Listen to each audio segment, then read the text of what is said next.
মিষ্টি বিক্রেতা মনে করে আমি তো মিষ্টি খাই না, তাই মিষ্টিতে ভেজাল মেশালে আমার কোনো সমস্যা নাই।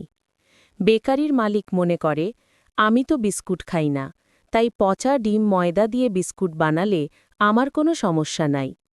ফল বিক্রেতা মনে করে আমি তো ফল খাই না, তাই ফলে কেমিক্যাল দিলে আমার কোনো সমস্যা নাই। মাছ বিক্রেতা মনে করে আমি এই মাছ খাব না, তাই মাছে ফরমালিন দিলে আমার কোনো সমস্যা নাই। দিনের শেষে মিষ্টি বিক্রেতা মিষ্টি বিক্রি করে বিস্কুট ফল মাছ কিনে নিয়ে বাসায় যায়। বেকারির মালিক বিস্কুট বিক্রি করে মিষ্টি ফল মাছ কিনে নিয়ে বাসায় যায়। ফল বিক্রেতা ফল বিক্রি করে মিষ্টি বিস্কুট মাছ কিনে নিয়ে বাসায় যায়।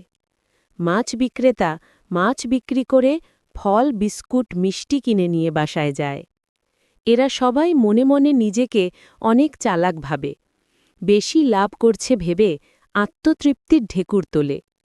আসলে তারা নিজেরাই নিজেদের পায়ে কুড়াল মারছে, অন্যের ক্ষতি করতে গিয়ে নিজেদেরই ক্ষতি করছে, তা তারা বুঝতেও পারে না।